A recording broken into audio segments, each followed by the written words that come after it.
Welcome back to my channel, Miss Personal Finance, where we are budgeting our way to financial freedom.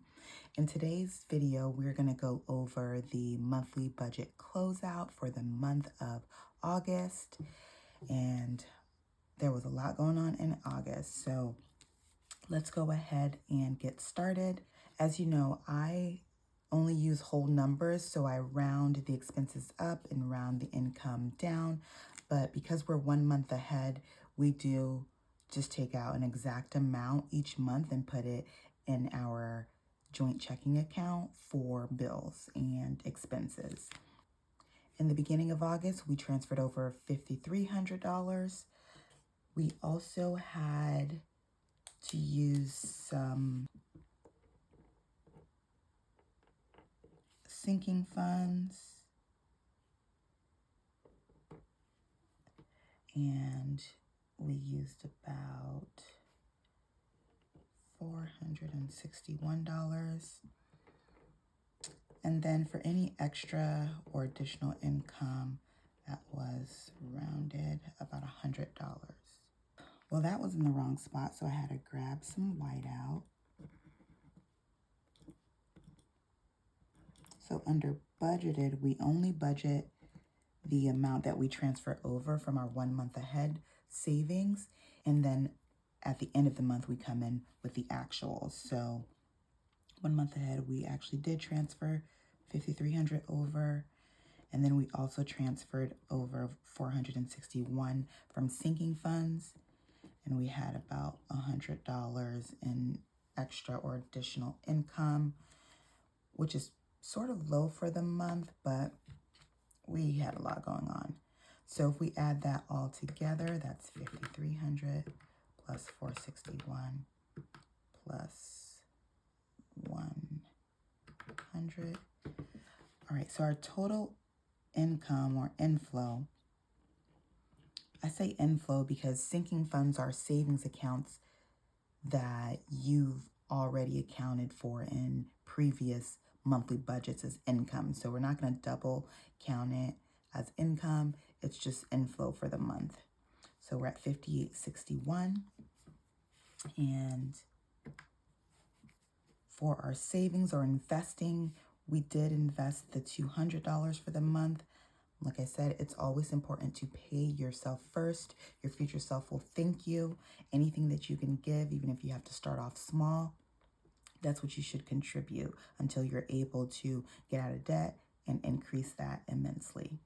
All right, so for everything house related, $1,595. The internet, $85. I have to call them pretty much every month because there's always an outage. The service is not 100% reliable. If you're able to shop around in your area, I would advise to do so, especially after that 1-year introductory rate expires. But unfortunately for some folks, there's not much competition between internet providers, so you only really have 1 to 2 to choose from.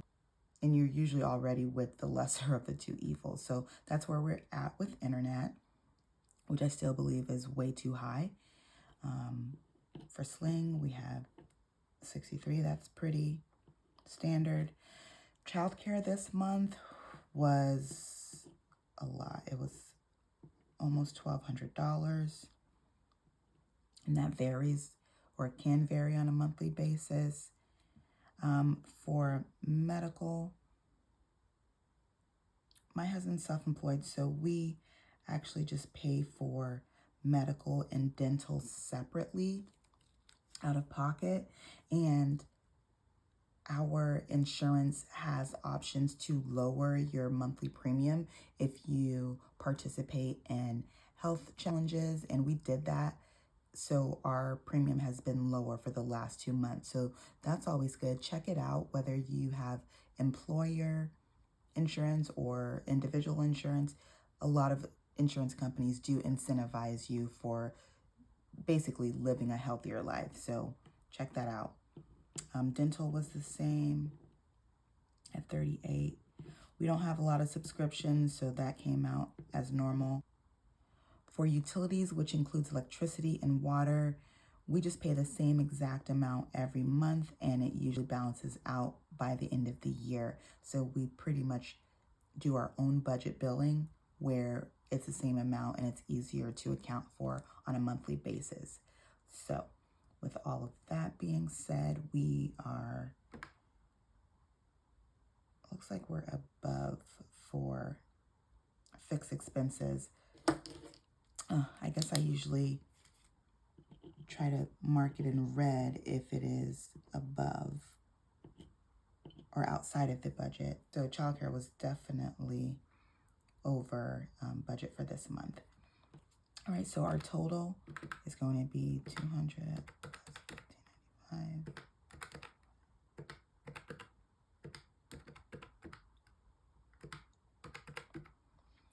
Okay, so for fixed expenses, we are at, ooh, I do not like that number. Okay, so we are at 3,666 for the month. And then we're going to move over to variable expenses. So this is where a lot of things came up this month and we had to account for them in our variable expenses. Essentially, expenses that weren't necessarily accounted for that just came up, and we had to adjust our budget in order to accommodate. So for sinking funds this month, unfortunately, we were only able to contribute $25 to this. For our household, gas and miscellaneous, guys, this will always be the same because even if I don't use the entire amount, we just let it roll over.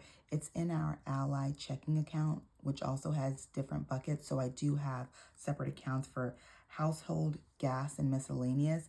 And since everything is usually in the same store anyway, our household accounts for our groceries, toiletries, and household items. So that all stayed the same. Now for the additional costs in the month of August, we did pull from our sinking funds. We had our Costco membership, which actually should have budgeted because it comes out this month, and we pulled $120 from our sinking funds.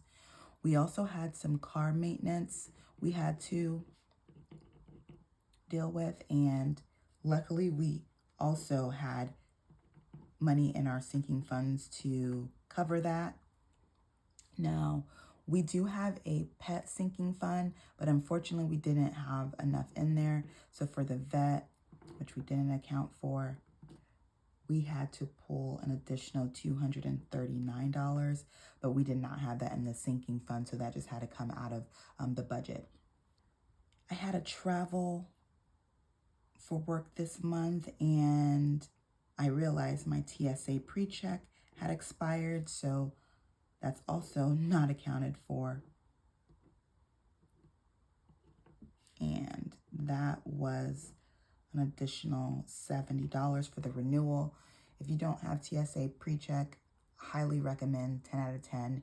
You get through quicker. You don't have to take your shoes off. You don't have to remove your laptop from your bag. And it just makes it so much easier to travel, especially when it's crunch time or it's super busy and the lines are very long. The pre-check line is usually empty or shorter, or if it's not, it's definitely quicker.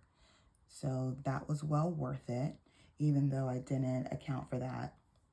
We pulled that $70 from the budget because my husband already had his, so mine had just expired. Now, with that, I believe that's it for variable. And we'll go ahead and count that up.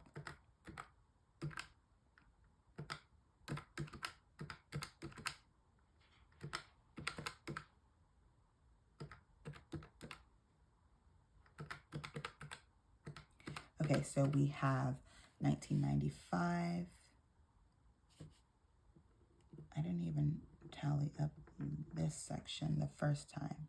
So that's 1,297. I didn't need the calculator for that.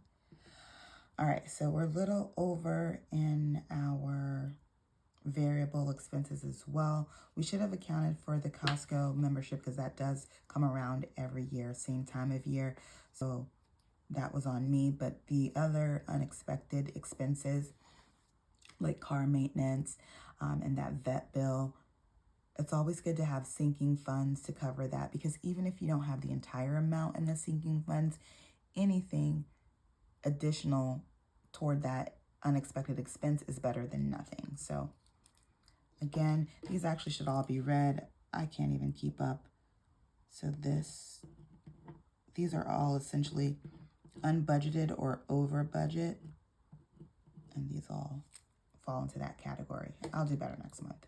And for student loans, like I said, we're on a forbearance because the servicer has to figure out some things. So although the minimum amount is actually $0 right now, we still try to pay a little bit towards it. And this month in the month of August, we paid $100 towards that. So if we add this all up, hopefully everything was calculated correctly. We had 3,666 ill. And then we had $19.95 in variable expenses, $100 toward debt. So that puts us at 366 plus 1995 plus 100 equals 5761. So that just leaves us with $100 remaining. As that's not a lot, especially if you are trying to pay extra towards debt or savings, sinking funds, all of the above. But that's all we had for the month of August left over. There's so many things that we're working toward financially. So hopefully next month this number increases so we can work towards our financial goals, because $100 is just not going to cut it. Overall, this is going to be our budget closeout for the month of August. As you can see, we had a few unexpected and expected variable expenses. So when you're going over your monthly budget, try to look ahead and see what potential items may come up, especially the recurring ones that don't happen often, like every 6 months or once a year. Take a look at your subscriptions, your annual subscriptions, to see what might be coming up that month, just so that you're not caught off guard. And if you don't have sinking funds for that, you may want to start creating a sinking fund for that specific category so you can keep track of it throughout the year and contribute smaller amounts until it's due. Okay, guys, that is it for this video. Don't forget to like, comment, and subscribe. And remember, whatever you put your energy and focus toward, you're bound to see progress.